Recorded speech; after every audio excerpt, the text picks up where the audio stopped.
Hello friends, welcome to our YouTube channel dear Balaji classes by Anupam sir. मैं Anupam sir आपका अपने channel dear Balaji classes पर स्वागत करता हूं। चलिए हम क्लास 10th के बच्चों के लिए पूरे सिलेबस को कैसे क्या चीज़ पढ़ना है, बदला हुआ सिलेबस है, इसी आधार पे आपको तैयारी करना है। आप जो पुरानी किताब को लेकर पढ़ रहे हैं, क्या चीज़ ग्रामर में भी चेंजिंग हुई है और आपके लिटरेचर पार्ट में भी चेंजिंग हुई है, क्या चेंजिंग है, कैसे चेंजिंग है, सारी चीज़ों को वीडियो को ध्यान से स्टार्ट से लेकर के अंत तक देखें। और प्लीज़ अगर चैनल पर नए हो तो सब्सक्राइब कर दें और आप जरूर सपोर्ट किया करें और वीडियो को शेयर करना ना भूलें, क्योंकि आपका एक अच्छा सा कमेंट और एक लाइक और एक शेयर और एक सब्सक्राइब हमारे लिए मोटिवेशन का काम करता है। जितना आप सपोर्ट करेंगे उतना आपके लिए मैं अधिक से अधिक अच्छे से अच्छे वीडियो लेकर आऊँ।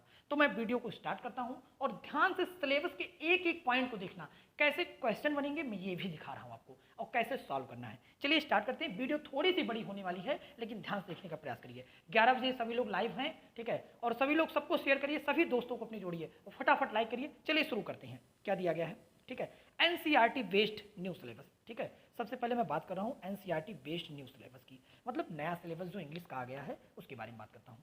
अब तक तो आप 10th में जो पढ़े वो पढ़े, अब क्या क्या पढ़ना है इसके बारे में ध्यान से देखना है हमको, ठीक है। क्या क्या चीज़ दिया गया है, इंग्लिश, ठीक है। किस क्लास का है, क्लास 10th की मैं बात कर रहा हूँ। किसका, क्लास 10th की मैं बात कर रहा हूँ, ठीक है। वो हिंदी मीडियम, किसकी, हिंदी मीडियम की मैं बात कर रहा हूँ। चलिए आगे देखते हैं। और यही सिलेबस इंग्लिश मीडियम वाले में होता है, ठीक है।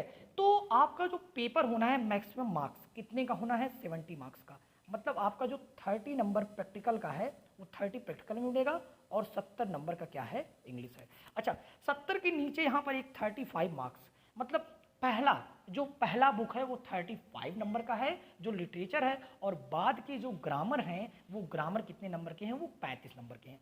ग्रामर 35 का है और इंग्लिश जो बुक आप लोग, उतनी मोटी बुक आपके पास है, चाहे वो राज्यों की हो चाहे वो विद्या की हो, उसमें से कितने का आएगा, मात्र 35 नंबर का आएगा। क्या चीज़ पढ़ना है, क्या आप खराब चीज़ों को नहीं भर रहे हैं अपने माइंड में? अगर खराब चीज़ें पढ़ रहे हैं तो प्लीज़ अभी बचिए, कम पढ़ के अधिक नंबर लाने का प्रयास करिए। चलिए आगे हमको आपको बताते हैं, ठीक है। हमने कितनी चीज़ क्लियर किया, कक्षा 10 बताया, एनसीईआरटी बेस्ड न्यू सिलेबस बता दिया, ये इंग्लिश की बात है, ठीक है। और यहाँ पर 70 नंबर का पेपर है, 30 नंबर प्रैक्टिकल है और 35 नंबर की क्या है, इंग्लिश है। चलिए आगे चालू करते हैं, ठीक है।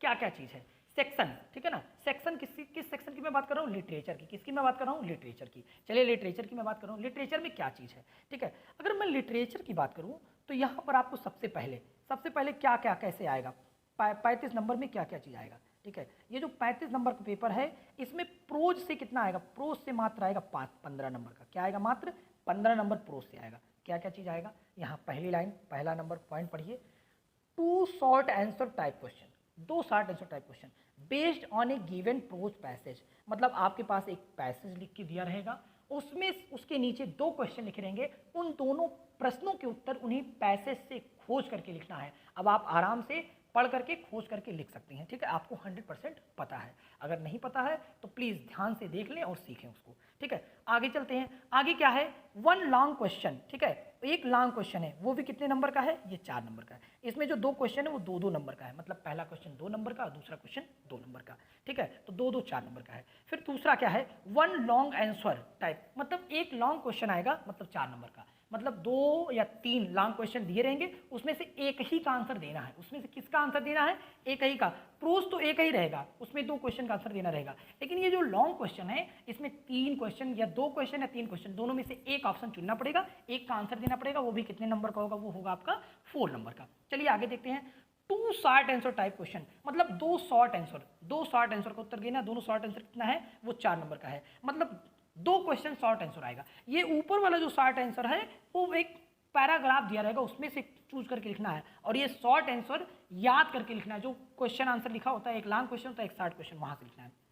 3 वेरी शॉर्ट वोकाबुलरी, ठीक है, मैच बेस्ड या मैच द टाइप क्वेश्चन। या तो मैच करने वाला होगा, या तो क्या होगा, मैच करने होगा, या तो कोई अदर वोकाबुलरी होगी। वोकाबुलरी मतलब जैसे प्रोज से 3 क्वेश्चन, जैसे पहला चैप्टर चल रहा है कि मतलब लेंचो कहाँ पर रहता था, तो वैसे क्वेश्चन बहुविकल्पीय टाइप में चाहे 3 वो दे देंगे, चाहे मैच करने के लिए देंगे, मतलब 3 नंबर का है। चाहे वो वोकाबुलरी शॉर्ट वोकाबुलरी देंगे, चाहे वो मैच, अब चाहे वो मैच करने के लिए दे, चाहे वो दे दे, ठीक है। तो मुझे आशा है आपको 15 नंबर समझ में आया, ठीक है ना। 4 नंबर इसका, 2-2 नंबर क्वेश्चन है, 4 नंबर का एक लॉन्ग क्वेश्चन है, और ये है, कोई दिक्कत नहीं है। चलिए आगे हम चलते हैं सेकंड पोज पे। सेकंड पोज पोएट्री को ध्यान से समझें, ठीक है। पोइट्री कितने नंबर का है आपके पास? 8 नंबर का पोइट्री पढ़ना है आपको, केवल 8 नंबर की तैयारी करना है। शायद मुझे लगता है पोइट्री में 11 लेसन है। कितने लेसन है? 11 लेसन। अभी मैं हर एक लेसन के बारे में बताऊंगा, ठीक है। चलिए, क्या चीज दिया गया है यहाँ पर, ठीक है।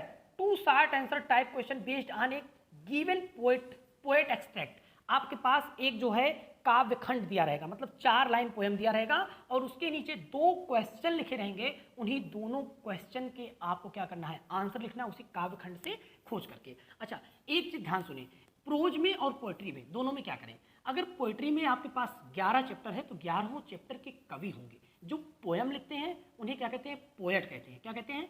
पोएट। और वो जो होते हैं, जो प्रोज लिखते हैं, उनको कहते हैं राइटर, ठीक है। तो प्रोज के जितने भी चैप्टर उनके सभी राइटर के नाम लिख लीजिए, क्योंकि अगर आपके पास क्वेश्चन आ गया कि ये दिया गया पैराग्राफ किस चैप्टर से लिया गया और उसके लेखक कौन है, तो आप दिक्कत में हो जाएंगे, आपका 2 नंबर चला जाएगा। और ये मुझे लगता है फिक्स है, क्वेश्चन आएगा। ऐसे पोइट्री में भी है, जितने 11 पोएम हैं, 11 पोएम के बारे में पूरा आप पढ़ लीजिए और उसके बारे में वहाँ पर ये भी देख लीजिए कि इस पोएम को किसने लिखा है, इस पोएम को किसने लिखा है। आगे तो यहाँ पर central idea of the poem, या तो central idea of the poem तैयार करिए या तो 4 लाइन पोएम। तो आपको क्या करना है? 4 लाइन पोएम। क्या? 4 लाइन का पोएम आपको 2 पोएम तैयार करना है। क्यों 2 पोएम करना? कहीं ऐसा ना हो जो 4 लाइन पोएम याद करके गए हों वो आपके पेपर में आ जाए। तो आपको जो 4 लाइन पोएम लिखना होता है वो आपके पेपर में ना हो, आपके पेपर में ना हो। तो ऐसा आपको करना है, आप याद रखिए प्लीज। 4 लाइन 2 पोएम याद कर लीजिए। एक पोएम जो याद करके गए वो आ जाए तो दूसरा पोएम आप लिख सकते हैं। और अच्छा, कुछ बच्चे इसमें जो है short answer, long answer poetry में तैयार करते हैं। प्लीज उन सब चीज़ों से बचें। आपको केवल क्या मतलब है? आप पोएम पढ़ लें, पोएम का नाम याद कर लें, पोएम के नाम के बाद उसके कवि को याद कर लें और उससे जो क्वेश्चन छांटने वाला बनता है 2 क्वेश्चन, उसको तैयार कर लें। आप पोएम 2 याद कर लें, बस काम खत्म है। ज़्यादा पढ़ने की कोई ज़रूरत नहीं है। आगे चलते हैं। Foot prints without feet supplementary reader है। ये कितने नंबर का है? 12 नंबर का है। आपका 8 नंबर इधर, 12 नंबर ये, ठीक है। इसमें हम दिखाते हैं क्या क्या चीज़ है। 2 शॉर्ट आंसर टाइप क्वेश्चन, मतलब 2 शॉर्ट आंसर आएगा, मतलब 2 क्वेश्चन दिया रहेगा, दोनों का क्या दिया रहेगा? आंसर रहेगा। इसमें कोई पैराग्राफ नहीं दिया रहेगा, ठीक है। 1 लॉन्ग आंसर, एक लॉन्ग आंसर रहेगा, उसका आंसर देना रहेगा। 4 वेरी शॉर्ट टाइप क्वेश्चन, चाहे ट्रू फॉल्स वाला हो, चाहे कंप्लीटिंग द सेंटेंस हो, चाहे वो ट्रू फॉल्स का दे दे, चाहे तो कंप्लीटिंग द सेंटेंस दे दे। तो ये जो 2 क्वेश्चन होगा ये 2-2 नंबर का होगा, ये एक 4 नंबर का क्वेश्चन होगा, ये 4 नंबर का मैच, मतलब एक नंबर का 4 देंगे क्या? मैच करने वाला। तो मुझे आशा है आपको ये 12 नंबर, ठीक है, ये वाला 12 नंबर, ये 8 नंबर, ये 15 नंबर, मतलब 12, 8, 20 और 15, 35 नंबर सेक्शन लिटरेचर का जो सेक्शन है आपको पूरा समझ में आया है। चलिए, आपको फर्स्ट फ्लाइट, ठीक है, फर्स्ट फ्लाइट दिखाते हैं प्रोज पोएट्री। प्रोज में क्या चीज़ है? A letter to God. ध्यान से सुनते चलिए। ए लेटर टू गॉड किसने लिखा है? जीएल फंड्स ने। नेल्सन मंडेला ने। Long walk to freedom, Nelson, ठीक है, रोली हलाला मंडेला, ठीक है। इसके बाद इसको उन्होंने लिखा है 2 स्टोरीज अबाउट फ्लाइंग, ठीक है। सबसे पहला है हिज फर्स्ट फ्लाइट और दूसरा क्या है? Black aeroplane. His first flight कौन लिखा है? लाइन ओ फ्लेहर्टी। और दूसरा जो है ब्लैक एरोप्लेन, इसको लिखना है फ्रेडरिक फॉरिक ने। आगे क्या है? फ्रॉम द डायरी ऑफ एने फ्रैंक, मतलब एने फ्रैंक ने। इसको किसने लिखा? एने फ्रैंक। ये तो याद करना आसान है क्योंकि एने फ्रैंक का नाम उनका भी नाम है, ठीक है। फिर क्या लिखा है? द 100 ड्रेसेज फर्स्ट, इसको किसने लिखा है? एल बसर एस्टर ने। किसने लिखा है? एल बसर एस्टर ने। और इसके बाद द 100 ड्रेसेज 2, इसको भी किसने लिखा है? एल बसर एस्टर ने। Glimpse of India, glimpse of India कौन लिखा है? ग्लिम्स ऑफ इंडिया में देखें ध्यान से, तो ग्लिम्स ऑफ इंडिया में जो है वो है इसमें पहला ए बैकर फ्रॉम गोवा, किसने लिखा है? ल्यूसियो रोड्रिग्स ने। इसके बाद कुर्ग किसने लिखा है? लोकेश अब्राल ने। टी फ्रॉम आसाम, अरूप कुमार दत्त, किसने लिखा है? अरूप कुमार दत्त। फिर क्या दिखा है? फिर है चैप्टर नंबर 8 मिसविल द ऑटर, किसने लिखा है? गोविंद मैक्सवेल ने। किसने लिखा है? गोविंद मैक्सवेल ने। मैडम राइट्स द बस, किसने लिखा है? वल्ली कन्नम ने। किसने? वल्ली कन्नम ने लिखा है। द सरमन एट बनारस, किसने लिखा है? बेटी रेंसाव ने। द प्रपोजल किसने लिखा है? एंटोम चेक्यू ने, ठीक है। तो ये हो गया 11, ठीक है। आगे हम चलते हैं अगले वाले पे, पोइट्री पे बात करते हैं। किस पे बात करते हैं हम? पोइट्री पे। पोइट्री ध्यान से लीजिए, ठीक है। डस्ट ऑफ स्नो किसने लिखा? रॉबर्ट फ्रॉस्ट ने, ठीक है। फायर एंड आइस किसने लिखा? रॉबर्ट फ्रॉस्ट ने। ए टाइगर इन द जू किसने लिखा है? लेस्ली नॉरिस ने। How to tell wild animals किसने लिखा है? कैरोलियन वेल्थ ने, ठीक है। द बाल पोएम किसने लिखा है? जॉन बेरी मैन ने, ठीक है। एमांडा किसने लिखा है? रोविन क्लीन ने, ठीक है। एनिमल्स किसने लिखा? वाल्ट विटमैन ने। द ट्रीज किसने लिखा है? एंड्रीन रिच ने। फॉग किसने लिखा है? कार्ल सैंडबर्ग ने।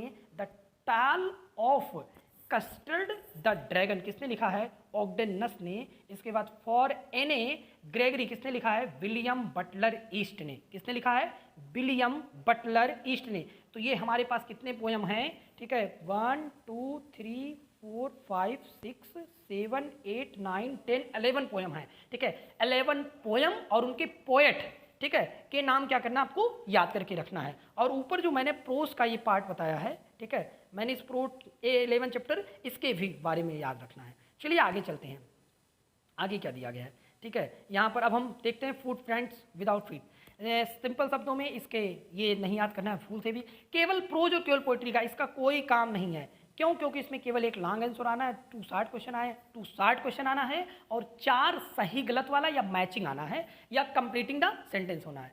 पहला चैप्टर है a triumph of surgery, a triumph of surgery. दूसरा है द थीप्स स्टोरी। तीसरा है द मिडनाइट विजिटर। चौथा है एक क्वेश्चन ऑफ ट्रस्ट।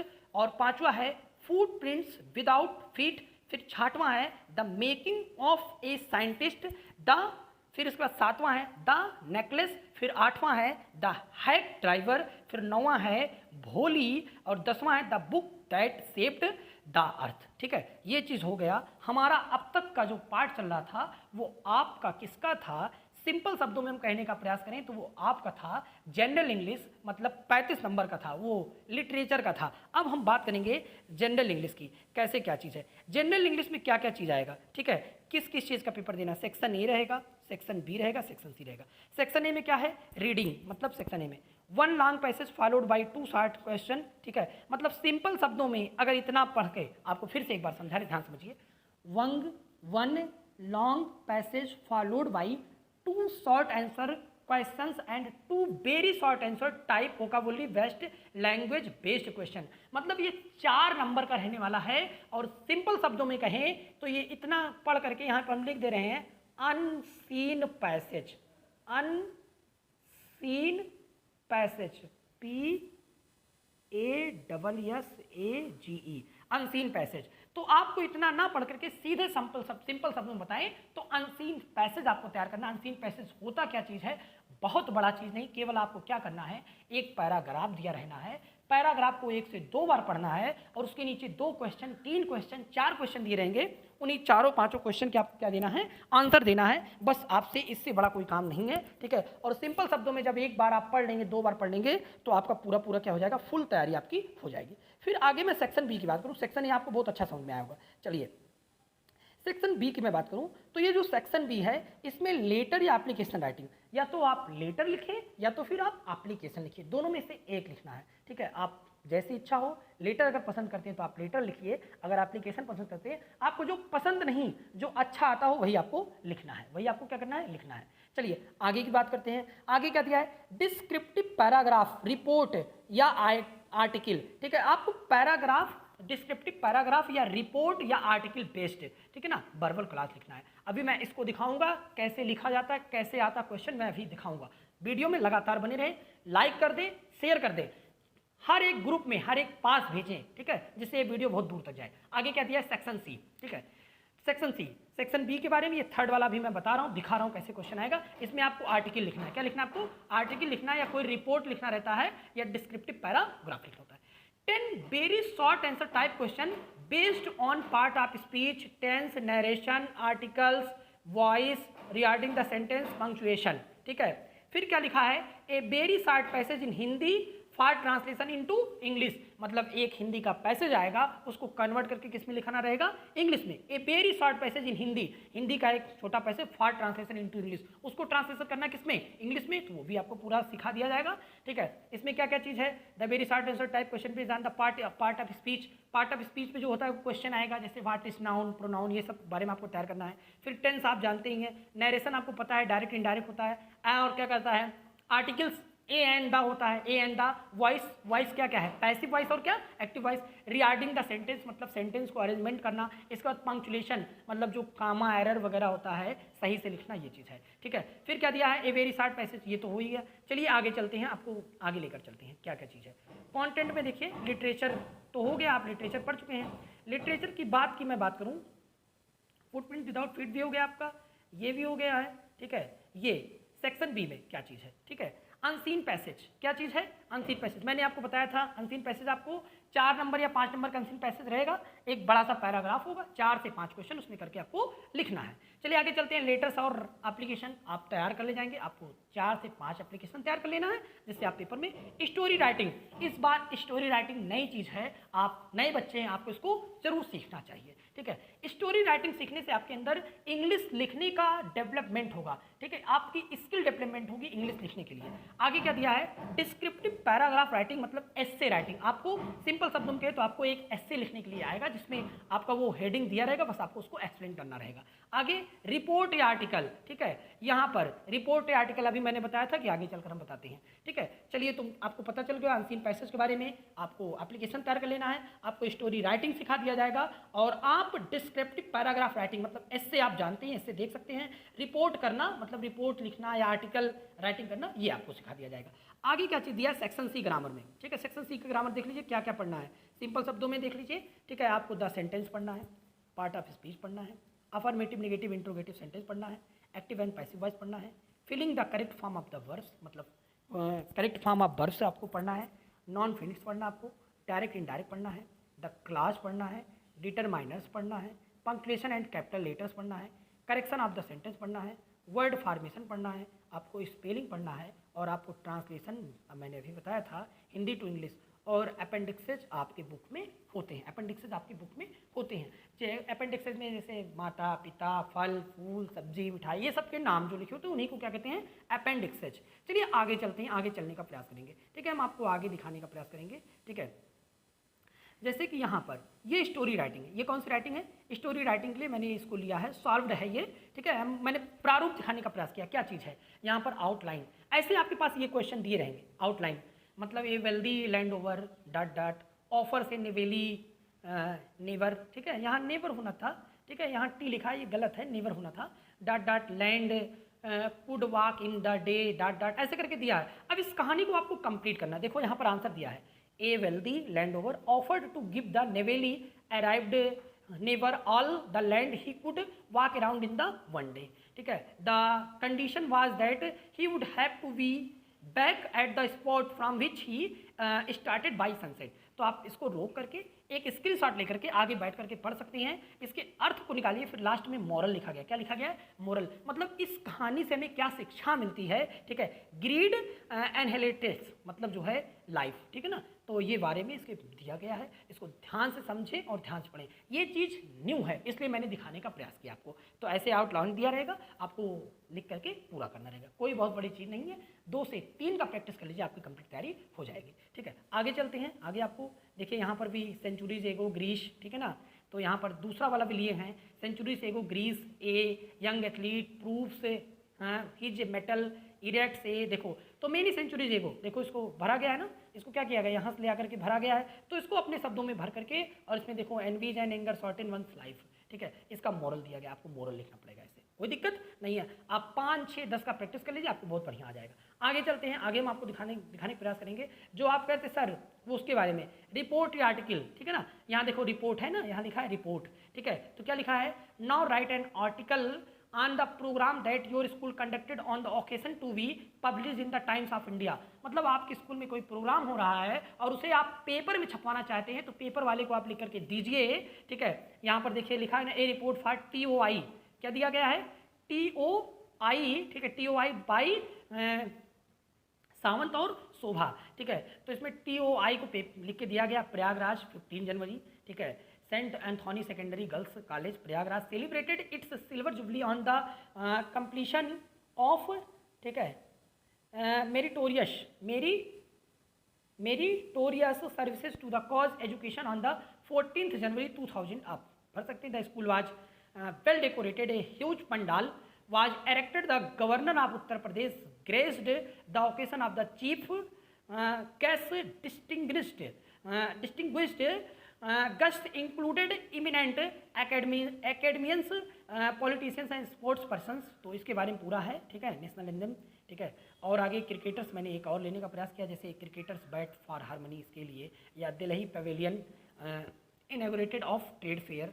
तो किसी चीज़ के लिए ये रिपोर्ट लिखना हुआ या कुछ बताना हुआ, रिपोर्ट्स फॉर स्कूल मैनेजर, मतलब वनडे अपने स्कूल के मैगजीन को लिखना चाहते हो कि कैसे हमने क्रिकेट खेला, क्या चीज़ हुआ, या हमारे स्कूल में आज कोई फंक्शन था, तो इन सब चीज़ के बारे में आप लिख सकते हैं। तो वीडियो यहीं तक था, वीडियो एंड करते हैं। आपको कैसा लगा एक ज़रूर कमेंट करें और अपने दोस्तों को शेयर करें और अधिक से अधिक सब्सक्राइब करें, और जो भी डाउट हो, क्लियर हो, हमें आप बता सकते हैं, कमेंट कर सकते हैं, जिससे हम आपके डाउट को दूर करेंगे, ठीक है। तो मिलते हैं आपसे नेक्स्ट वीडियो में, तब तक के लिए बहुत बहुत धन्यवाद।